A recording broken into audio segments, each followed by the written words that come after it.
Hey, soldier. We've got a long way ahead of us, and there's something I want to tell you. But don't worry, it's nothing bad. Well, depending. Hear that?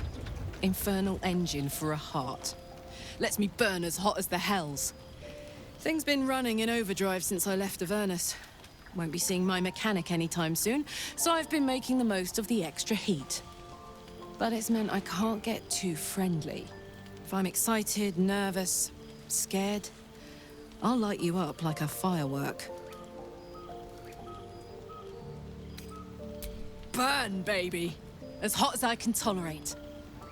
I have to admit it helps in battle, though I wouldn't have chosen it for myself, if I'd been given a choice.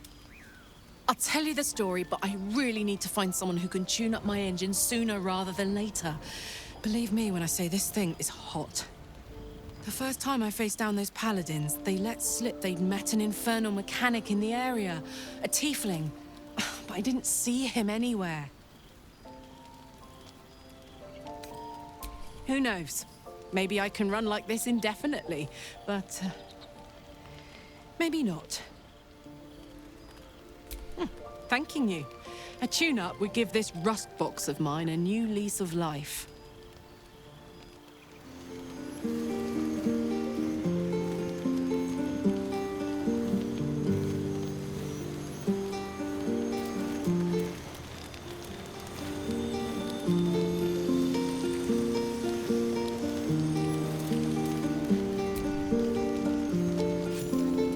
Sleep well, flitting between dreams and nightmares. Maybe you wake up because you know something is wrong, or maybe you just get lucky. Shit. No, it's not what it looks like. I swear. I wasn't going to hurt you. I just needed, well, blood. There, in the dim firelight, you see him for what he really is. A vampire, a slave to sanguine hunger.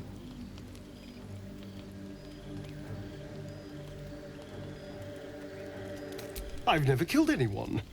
Well, not for food. I feed on animals. Boars, deer, kobolds, whatever I can get. But it's not enough. Not if I have to fight. I feel so weak. If I just had a little blood, I could think clearer, fight better. Please. A strange sensation courses through you, and your companion's mind unfolds, secrets half revealed.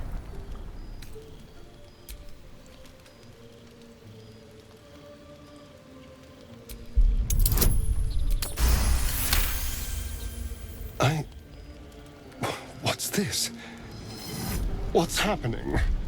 Something stirs deep within you, hungry and alert. It's taking something you'll never get back. His mind opens up, revealing cracked and quivering memories. At their heart, you see dark eyes commanding you to feed. You open your mouth and bite down, not into a tender neck, but into the twisting body of a rat, the only thing your master lets you eat.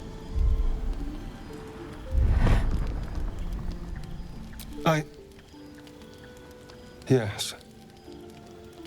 Yes, I ate whatever disgusting vermin my master picked, so you can see why I'm slow to trust you.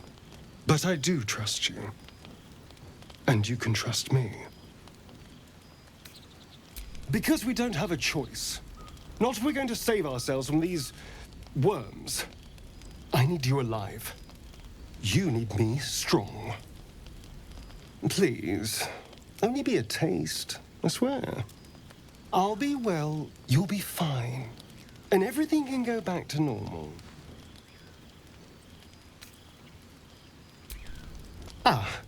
Of course. I shall be gentle as a babe. Let's make ourselves comfortable, shall we?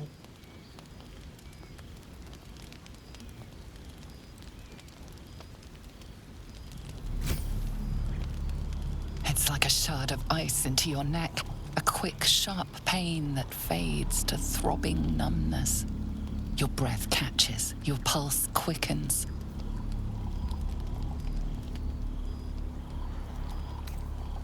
You lean into him, losing yourself.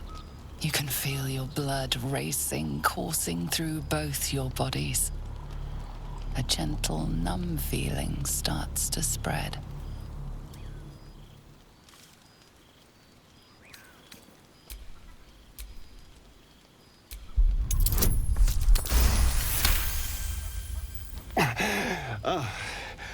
Of course. I was just swept up in the moment.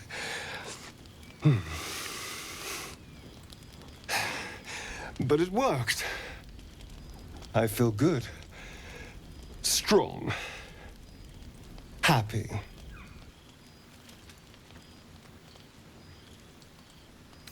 Shouldn't take long. So many people need killing.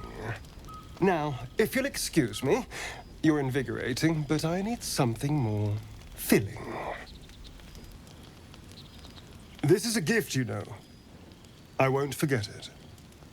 You watch as he stalks towards the forest, stronger, more confident, ready to hunt. You open your eyes with a lurch, and you are not in your bed. You stand above a body which is in a state of gore nearly beyond recognition. The body of that brave girl who earnestly swore to devote her life to your cause.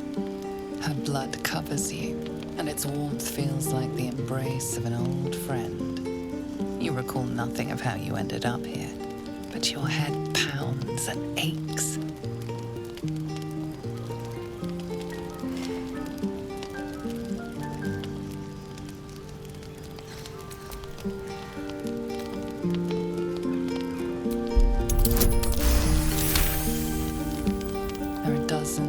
Dozens of wounds on the corpse. The killer did not stop savaging it, even when she was long gone. And your dominant arm aches. It aches from stabbing over and over.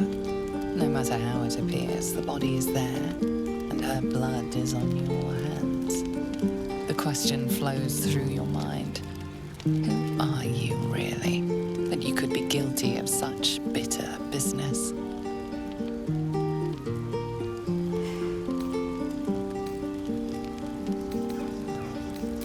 If you could craft a corpse like this in one night, what masterpieces have you sculpted in your forgotten decades? You don't have much time for reflection now. You need to act. You may only have a few moments before the others awaken and begin to cast blame for the hot sin before you.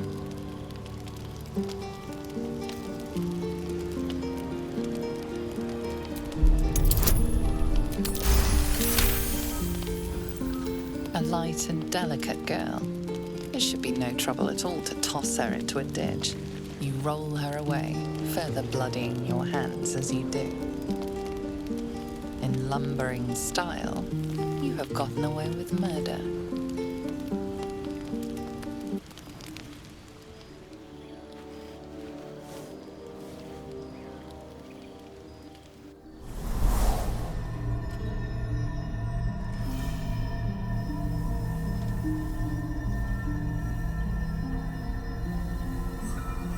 I came just in time.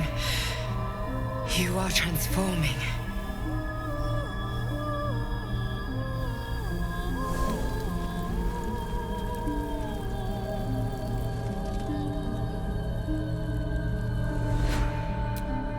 Combative. Good. You'll need to be.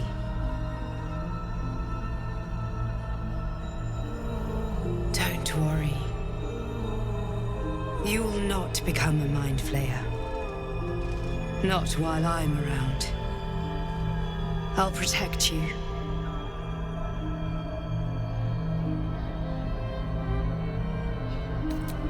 Independent. Good.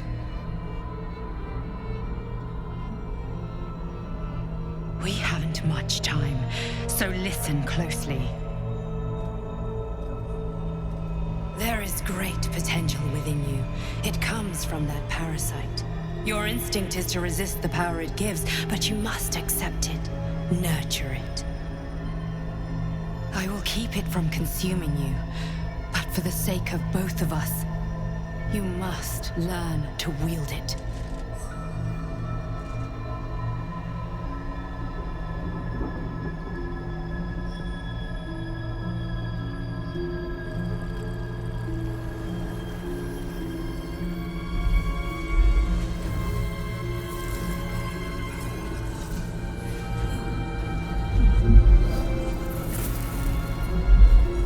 The fight for the fate of Faerun. A fight we are losing. For now. Change that, but only if you embrace your potential.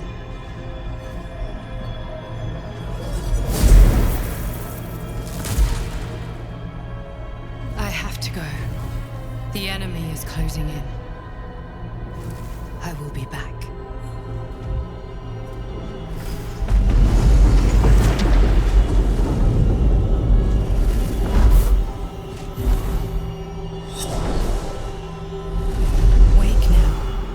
You'll feel better.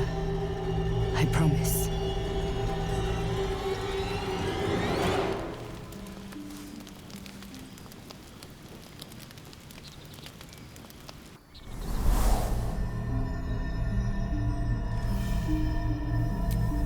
I came just in time. You are transforming. Don't worry. You will not become a mind flayer. Not while I'm around. I'll protect you. Though the thought crosses your mind, it doesn't hold you, doesn't devour you, as your thoughts too often can. Your compulsions will doom us all if you do not work to stop them. I can help.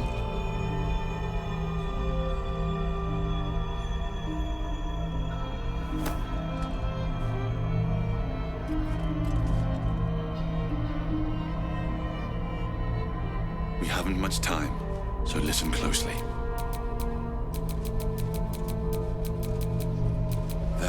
I will keep it from conceal. A fight for the fate of Faerun. You can change that, but only if you embrace your potential. I have to go. The enemy is closing in. I will be back.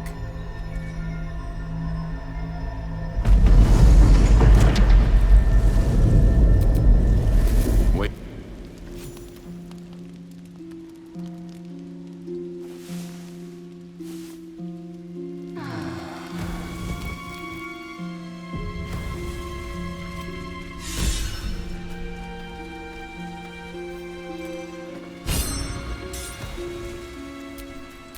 No one stopped me yet.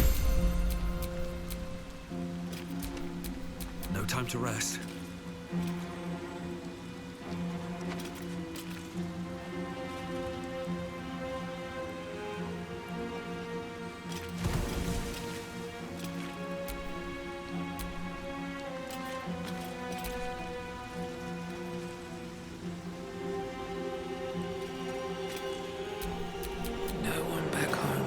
Believe this. I had the strangest dream last night. There was a visitor promising me protection and all sorts of delicious powers from the parasites in our heads. Given our shared affliction, I suppose you had a similar dream. Oh, no need to hide it. This is a good thing. Now we can see what these tadpoles can do for us.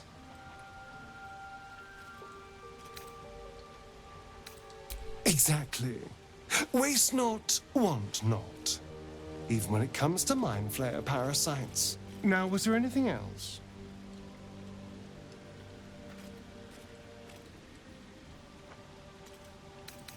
I've already apologized. What more do you want?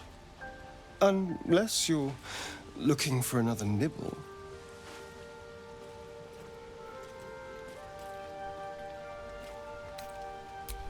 You have my word.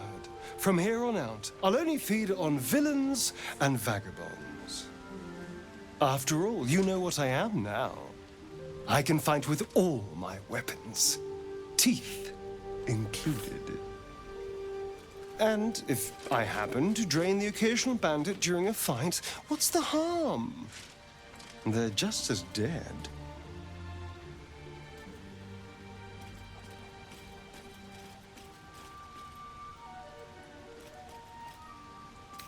As am I.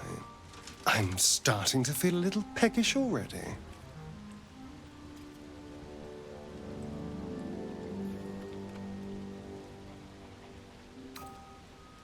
It's simple. Just find a vampire that will drink your blood and turn you into a vampire spawn. Their obedient puppet. In theory, the next step is to drink their blood. Once you've done that, you're free. And a true vampire. Yes and no. The problem is, once you're a vampire spawn, they completely control you. They have to allow you to bite them. And why would they do that? Vampires are power-hungry creatures. They won't lose a servant to create a competitor. Trust me, it doesn't happen. He was, but now he's not. Which is all that matters, really.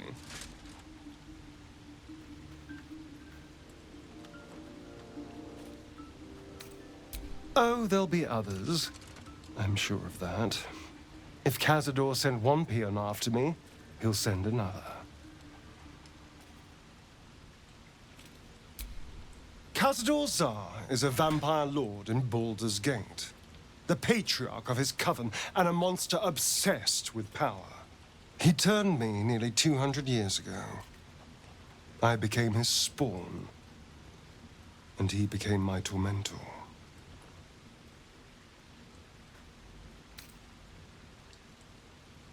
I'm not happy about it either, you know. Especially for one of them to turn up. It was a group of Gur that attacked me that night in Baldur's Gate. I would have died had Cazador not appeared and saved me.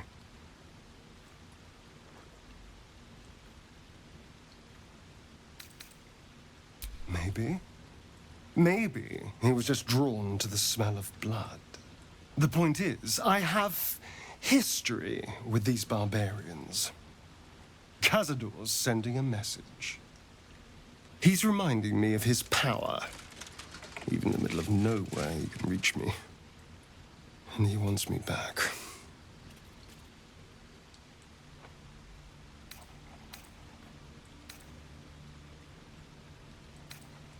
Concerned? Do you know the power a vampire lord possesses? He can change shape, turn into mist, call walls to do his bidding, shrug off blows like they're nothing. He could walk into our camp tonight and kill you with his bare hands. And you'd be lucky if death was the worst thing that happened to you. You don't understand. You don't know him. Just trust me when I say we need to be careful. He'll send more lackeys. He has plenty of souls to command. We just have to be vigilant, keep our wits about us, and kill any monster hunters on sight.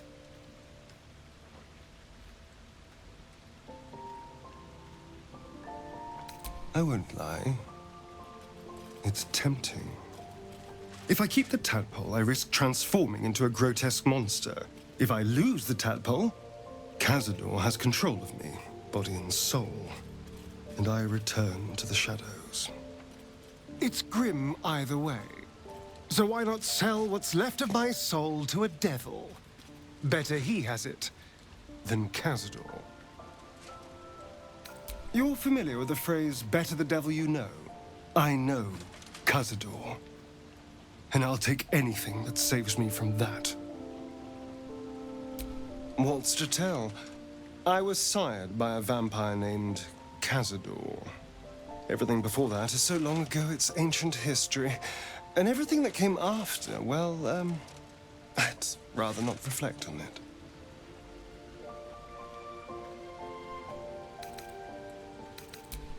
I was a magistrate, working to keep the peace in Baldur's Gate, imprisoning troublemakers, that kind of thing.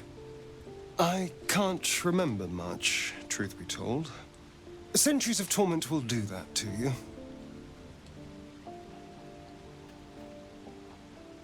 Why do you insist on exhuming the past? I was a slave. A vampire spawn. Kept by the Tsar family. Perhaps I still am. I was never able to resist their commands. But now, I've been conveniently lost. They won't ever control me again.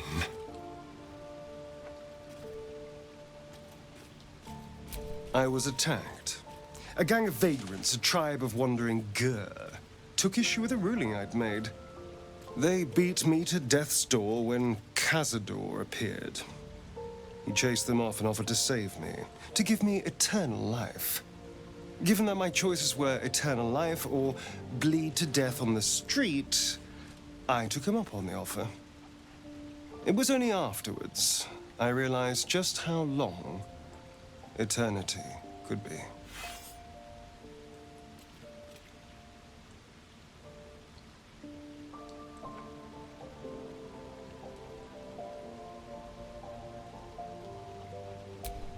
Darling, I thought you'd never ask. Lead on.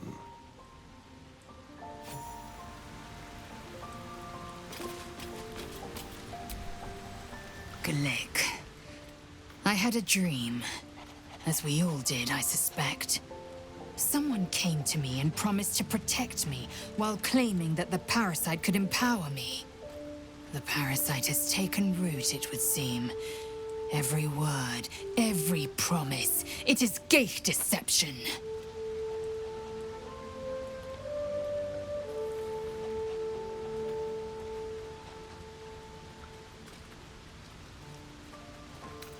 A wise choice. These parasites are a threat to be destroyed, not an opportunity to be exploited.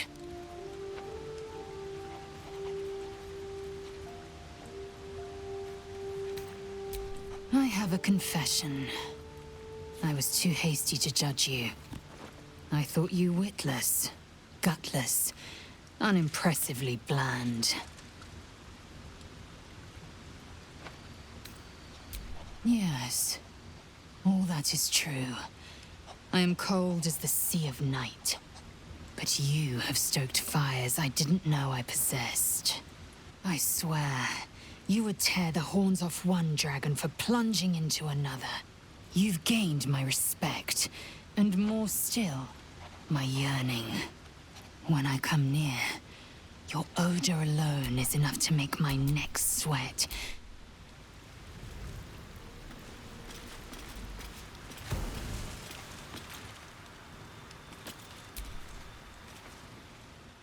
Make sure you are refreshed before we set out again, friend.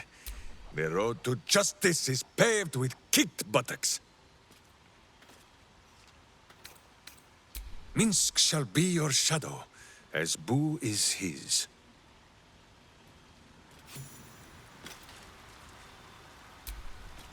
Well, are we ready for the road once more?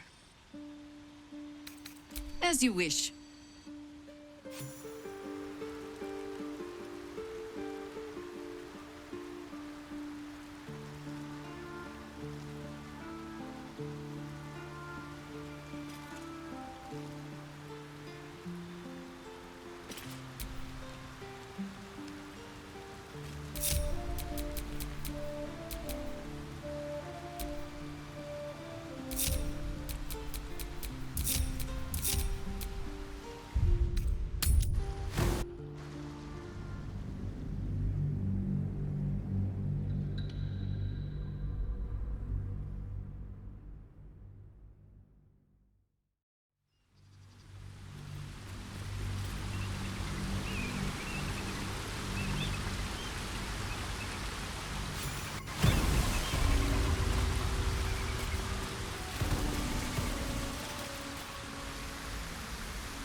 all's well that ends is not as bad as it could have.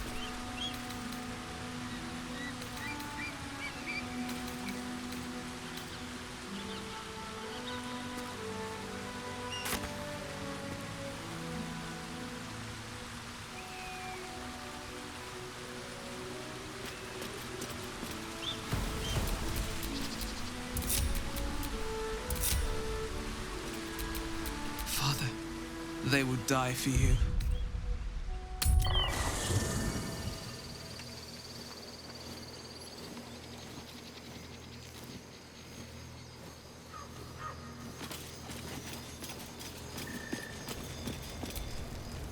My apologies. Not quite myself just yet. I had the strangest dream last night. A visitor came to me. A vision of unparalleled beauty and power. She told me she was watching over me, protecting me, and that our tadpoles could prove beneficial if we embrace what powers they have to offer. An uncanny apparition. Not entirely sure what to make of it.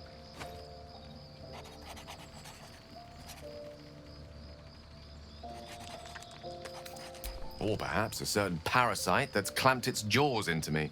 Regardless, you're right. Better to stay focused on the real-world problems and the fantasy of an easy solution. Speaking of which, I assume you came with some other subject on your mind.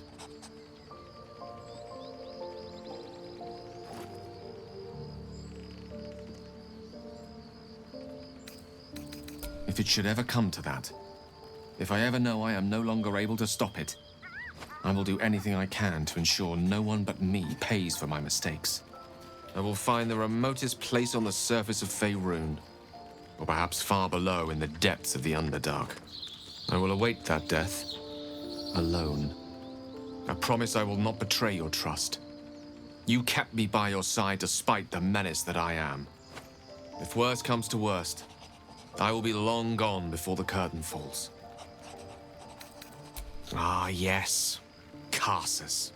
Karsus was perhaps the most powerful wizard that ever lived. The child who would be a god, the elves called him. And he tried. With a spell of his own devising, he endeavored to usurp in one fell swoop the power of the goddess of magic. Mistril, she was called then. Imagine what it must have felt like to be a god, to know yourself, to be untouchable, to be mistaken. As Karsus aimed his spell at her, she began to unravel, and with her, the entire weave. Too late did he realize what he had unleashed. It would have been the end of everything had not Mistril sacrificed herself. The goddess of magic is all magic. By dying, the entire weave was lost, and the spell that challenged a god failed. It was the end of Mistril, the end of Karsus, and the end of an entire civilization. As the child who would be a god was turned to stone, his empire came crashing down around him. The floating cities of Netheril were no more, an event that came to be known as Karsus's folly. For a spell, Mistril was reborn as Mistra. Upon her return, the weave returned with her. Now, so many centuries later, I try to follow in the footsteps of Karsus. Not to destroy Mistra, but to prove my love for her. I tried to control only a fraction of the magic that was unleashed that fateful day. I merely sought to return one tiny diamond to an imperfect crown. Gale's folly, one might call it. History, repetition. It's the way things go.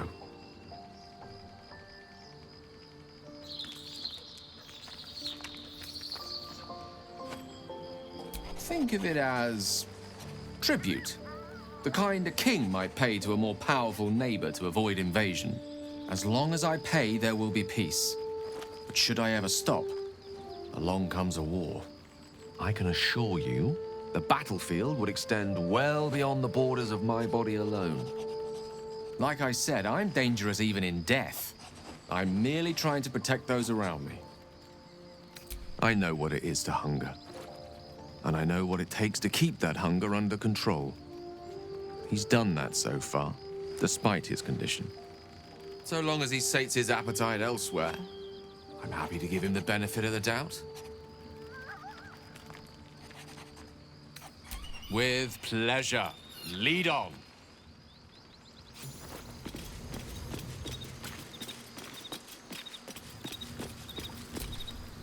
I had a dream last night. A vivid one. And so did you, judging from the way my tadpole is tingling. Someone came to me and promised to protect me while claiming that the parasite could empower me. Tempting as these powers sound, we should recognize this dream for what it is, the tadpole's little trick. No good ever came from trusting honey-tongued strangers conjured up by elithid worms.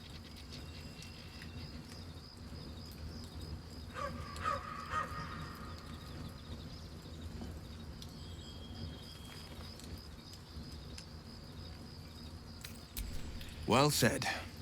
This dream figure is no friend to us.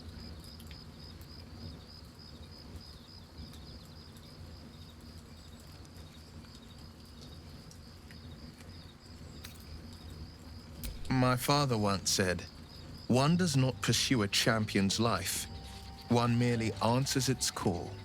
So it was for me. After my exile, I was hunting near the Cloakwood. I heard a child crying out from a lone farmstead. I found him in the fields, flanked by goblins. His mother's corpse blared into the soil next to him. I don't remember much of the battle, but I remember drying the boy's tears after.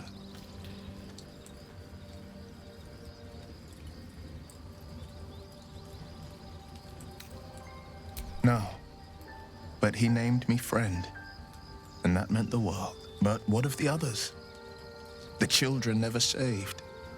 The cries never heard. In the boy's tears, I finally saw the suffering wrought by the villains of the wild.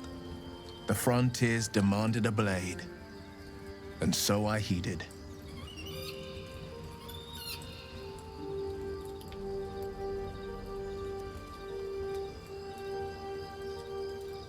I shouldn't be surprised. You are a great talent. When darkness falls, you make your own light. The helpless, though, they need the light of others. They're the ones who seek out the blade.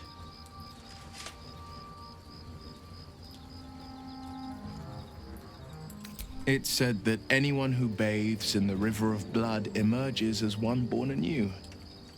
It's a lot like that, I imagine. I feel the weight of these horns on my head, curling upwards like a mammoth's tusks.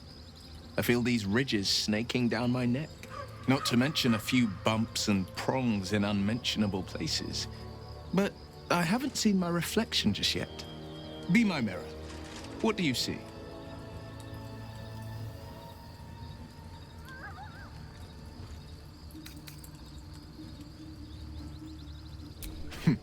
It's because you know the heart lurking under the horns. The people will see a curiosity, maybe even a beast hungry for their souls. But I will slay their monsters, keep them safe. And one day they will see the Blade of Frontiers again.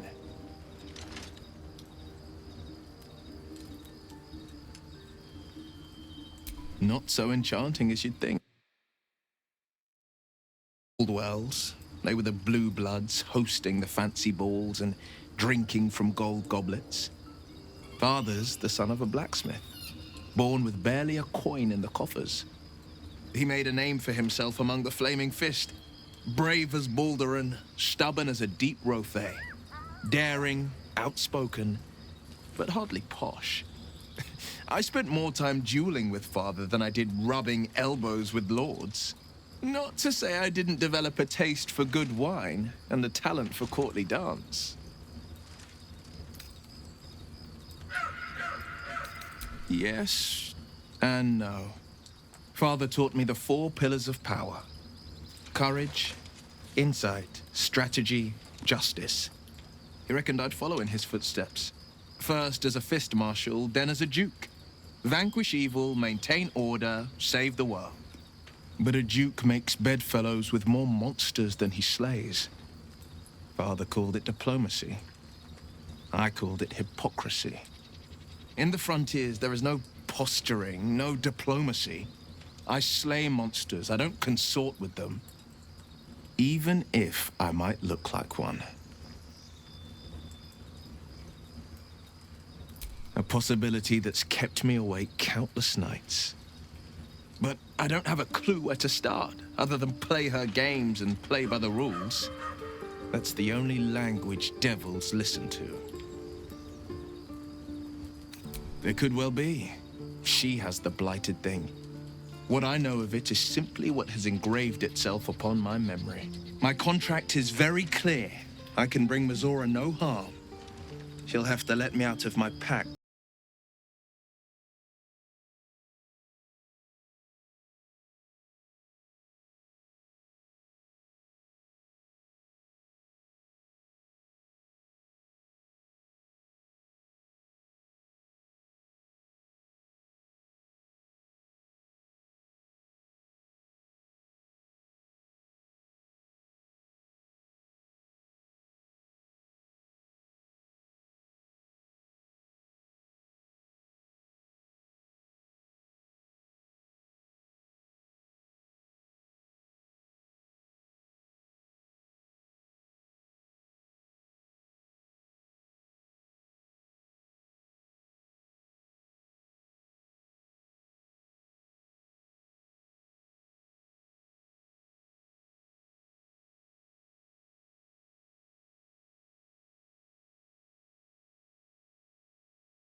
But the last time I met someone like you.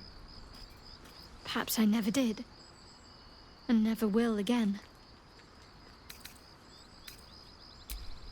I suppose we'd go our separate ways. A slight on your company, of course. Perhaps. Perhaps not. If we do survive, we'll have separate lives to return to. I need to get to Baldur's Gate. There's someone waiting for me there. Someone I have to reach. As soon as possible. Thank you. And you're right. It's a delicate matter. Not something for light conversation.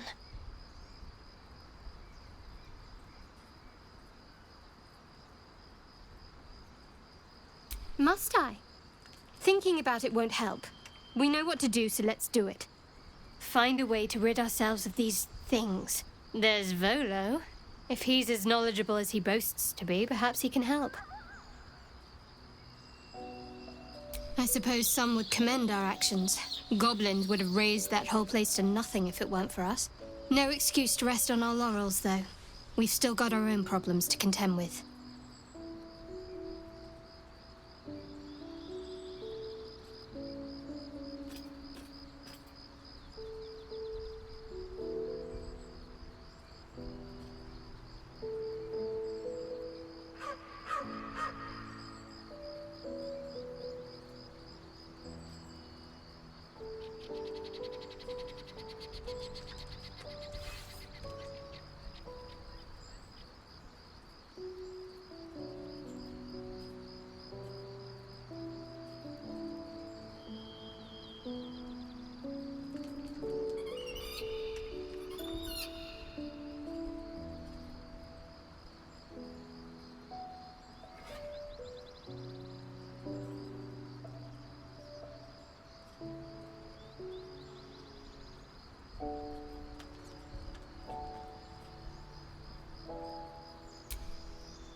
I think I know what you mean.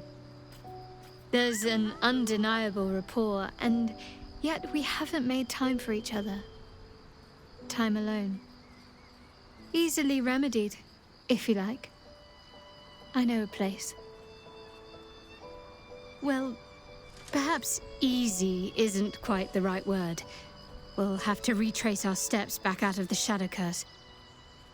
I'd like to get to know you better without worrying about hazardous surroundings, if it's all the same. That should do nicely. It'll be worth the trek back. I promise. We can go in your own time, but let's be careful to not advance too far forwards. I'd hate for us to miss our chance because events took a turn.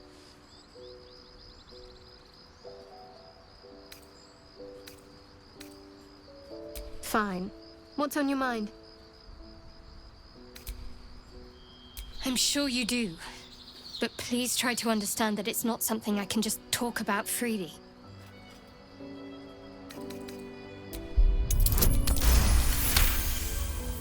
Very well. Perhaps there's potential in you. How you handle this. I am indeed a disciple of Shah. Mistress of the Night and Lady of Loss. I assume you've heard of her?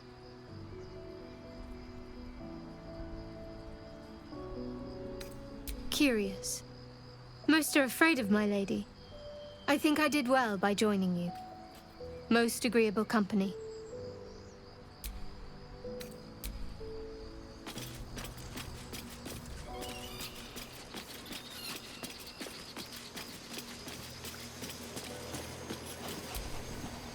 I had a wild dream last night.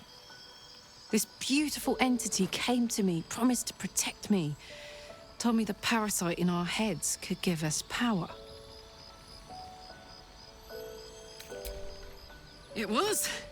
And it seems so, not real, but not a dream either. Anyway, I told the entity to make tracks. I don't need anything else from this tadpole, thanks very much.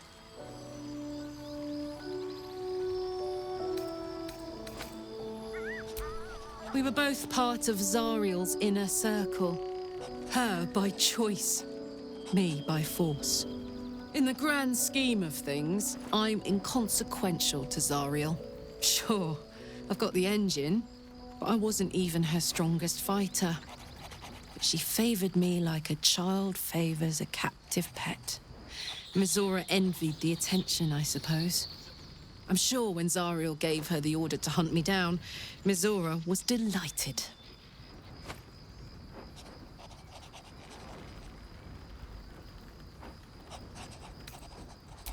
No kidding. The fighting, the chaos, the betrayal. It had the makings of a good stage show, but I did not want to be one of the players.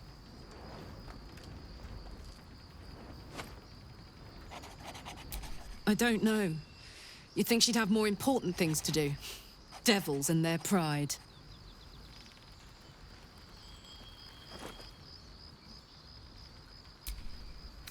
Gives me energy. Power. But you've seen it in action. Very hard to control. If I'm excited at all, angry, nervous, delighted, enticed, I burn hot. Hot enough to burn anyone who gets close. I try not to think about it. I still think about it constantly, but, you know, I try. One of these days, I'll sort the whole infernal affair out, get myself cooled off, start making up for lost time. But not today. What's the story? Why not? Let me see if I can paint you a picture. The year and air. The place, a sleepy little town called Baldur's Gate.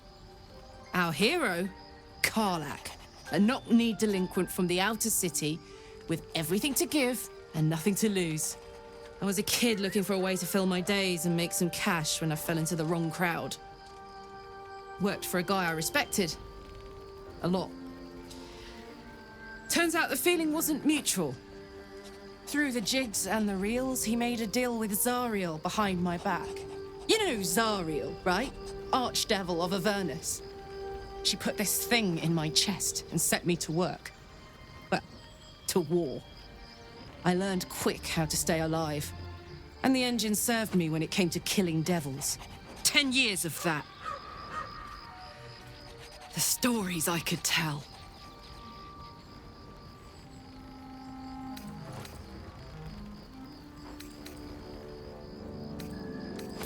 Guy named Gortash. Politician. Inventor. One of these wheeler-dealer types who seems to have a finger in every pie. I guess I was naive to think everything he got up to was above board. What did I know? I saw a job. A good job. With people I liked. Doing work I was good at. Sometimes I'm jealous of that girl. Ugh, to feel so invincible again.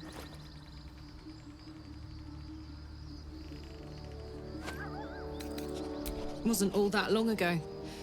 I never knew the whole of how and why, but I remember the devil slavering with delight. I should have looked after the Elterans more. Gone out of my way to make sure they were all right. The long and short of it was, I didn't want to risk my neck. I let them get on with the nightmare, same as I had to. But Avernus is no place for decent folk. I'm glad they got out. So glad.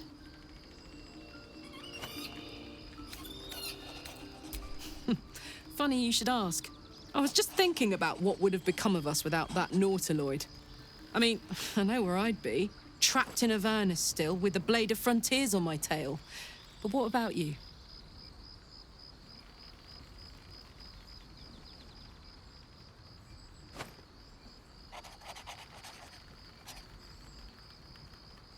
Oh, man. Lucky you. That's the dream. Maybe when this is all done, you can show me where you came from. My family home's long gone, but I'll show you my favorite chow hall in the city, if it's still standing. Yeah? Hell yes.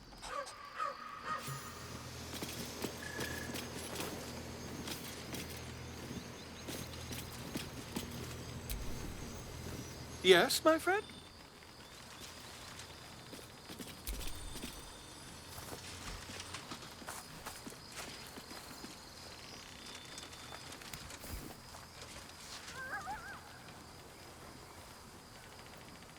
My research turned up a rather brilliant technique that seems quite actionable. It's not too deep. Just behind the orbital socket. I could attempt an extraction. I've a needle in my tunic, after all.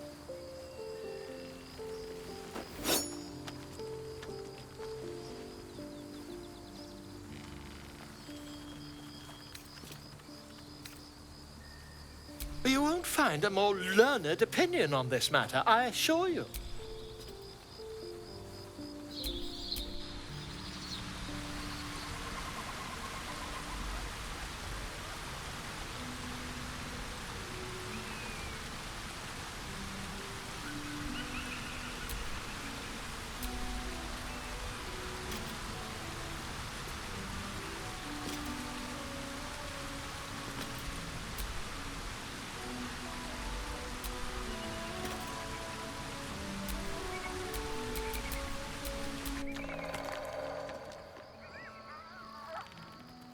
Volo carefully holds one of your eyes open and begins to prod uncertainly with the needle.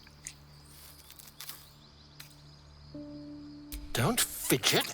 The needle must slip behind your eye, not through it. The needle finds the gap between eyeball and socket.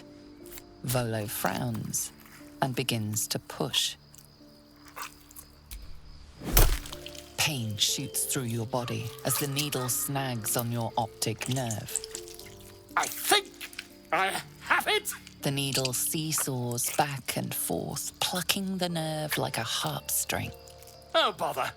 There's some obstacle in the way. I shall need a more robust implement. Volo carefully withdraws the needle from your eye. Then, reaching into his bag, he produces an ice pick. Volo slowly brings the ice pick closer to your eye. Now, don't move. Cold metal presses against the skin beneath your brow. And then, tap, tap, stab. Do you feel that? Ha! I think we have the blighter on the run. I agree. It's a feisty critter. Just a little further. Volo tears the pick from your brain with a violent jerk. Your eye plops down into the mud. Drat! He pauses, looks down at your eye, and recoils slightly as it sinks into the mud.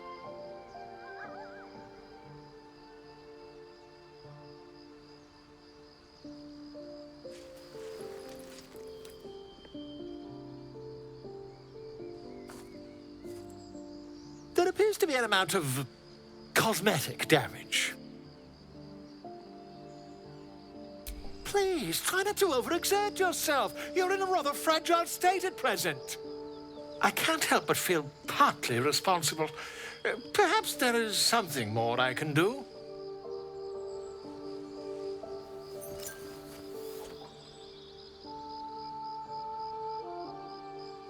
Take this. A far superior relic to that old jelly you were chained to. Try it on for size.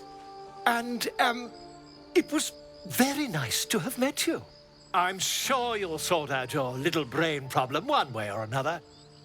Far away from here, if you've a heart. Terribly sorry, my friend. Ta.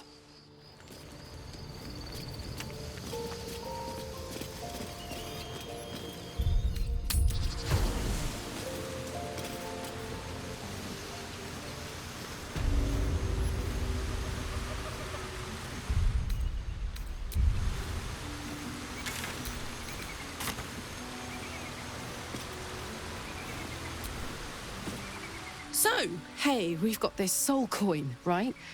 Thing is, I think I can use it. My engine can, anyway.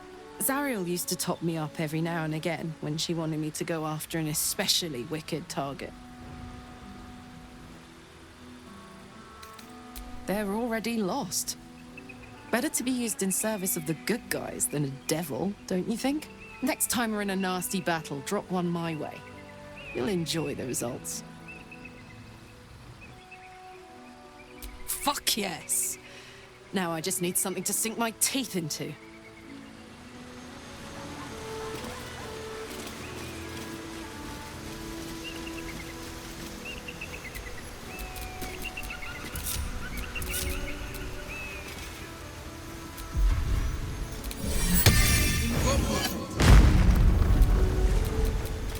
as ever.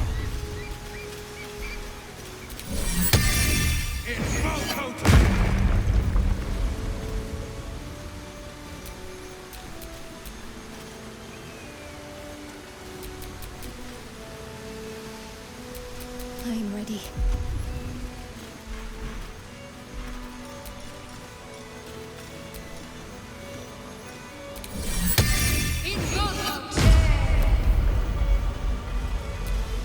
I've got a long road ahead.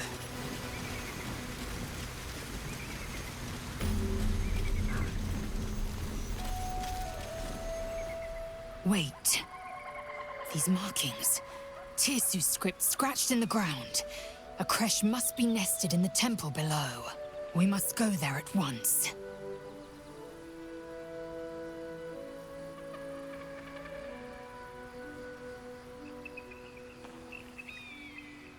Githyanki writing. Every word a wheel, every letter is spoke. The most powerful texts are engraved in slate. Some so ancient, only the most erudite Gish can read them.